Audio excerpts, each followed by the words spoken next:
most people think that people are just going to take the day off, right? And you're pushing the envelope, which is the number one thing, right, that we need when we're going to do something, right? I mean, you're building it from 6,000 miles away, right? No excuses.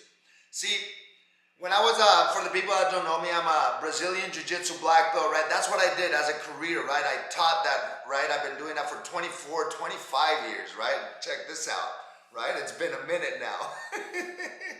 Albie can relate to me, hey man, right? David is talking about, right, having a reason.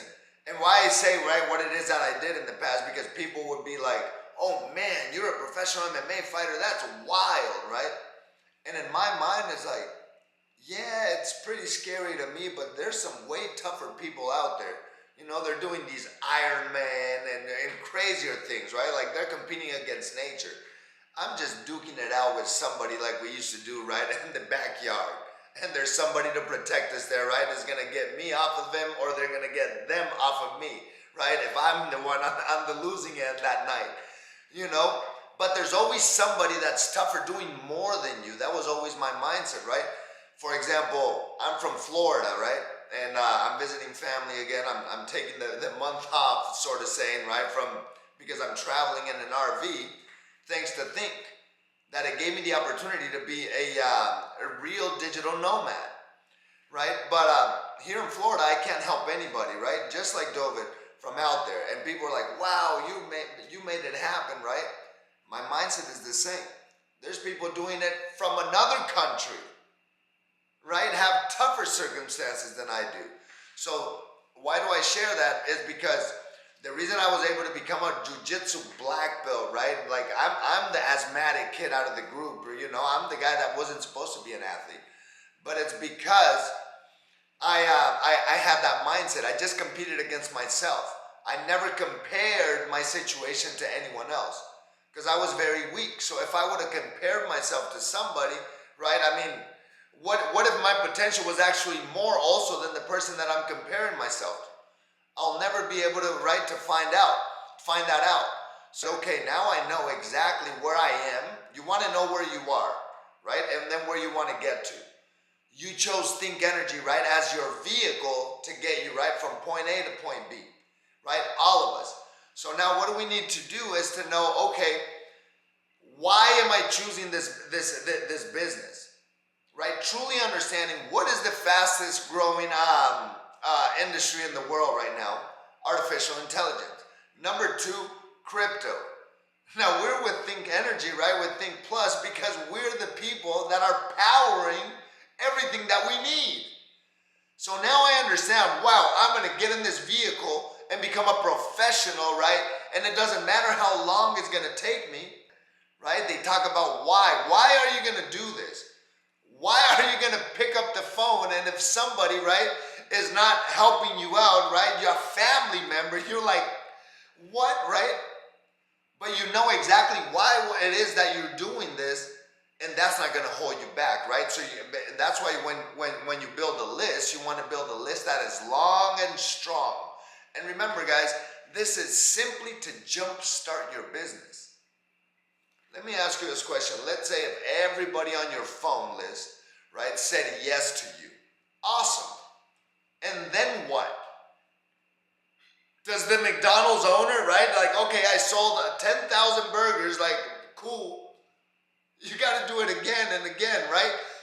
Right? So now I have a mindset, right, that this is just to launch your business, let people know what it is that you're doing, right? Is everybody going to stop at your sandwich shop to buy it? No. How many times do we walk into a restaurant and we look at the menu right in front of the owner and we're like, just walk right out. Thank you. Right? It's part of the game. So now when we understand that and take network marketing, the name out of it, it's business, family, right?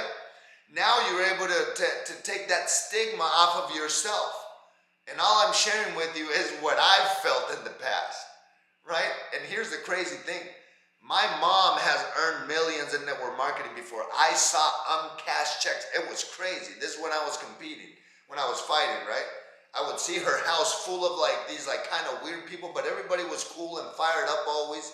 and there were like uncashed 90,000 checks. I remember this around 2005, 6, 7. 90,000, 13,000. It was wild, right? This time. It was the craziest thing I've ever seen. And then I jumped into this industry, right? Years later when I retired from fighting. But my ego was too high and I had a small bank account. And I felt like, oh, like it was like this little thing.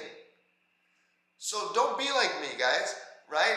Like I saw it work before and I was like myself just being, weird about it. And then I was like, okay, I just need to be a professional of this. There's a certain set of skills that we need to learn. And once we learn those, you just repeat that for the rest of your career, right? Know why you're doing this business. Build a list to launch your business, right? Because after that, right, you're going to have to keep meeting and shaking hands. You go to networking events, right? You're just meeting people. And don't try to sell to everybody, guys. Just go out there. Just before you joined this business, you were super normal and you could meet people on the streets. Keep doing the same thing. When it's time, you're going to reach out to them, guys, right? Be able to offer the service and be able to start building your business, right? Because there, in the time that you're putting in with this, you have to learn this skill, right, of planting your seeds and then, right, watering them. There's people that came into my business, guys, because I followed up with them for about 17, 18 months.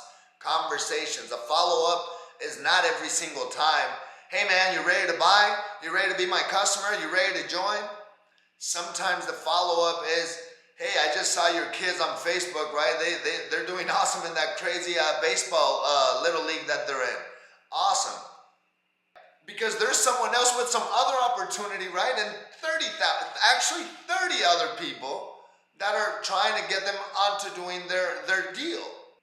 And then when they're ready, guys, right? Because I just mentioned they have kids. Things are crazy here in the United States. They keep printing money out here, right?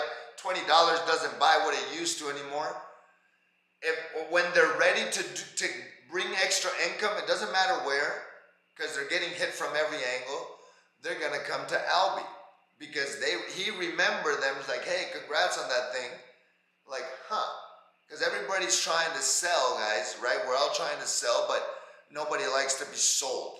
It's the craziest thing, but when we simplify it and we understand, it's just a muscle, guys. I've been doing this industry 10 years. I didn't just start. So that's what I can share with you guys, as we move forward. Have a strong reason and build your list, guys. There's people in my list. Look, have it right here. Another list.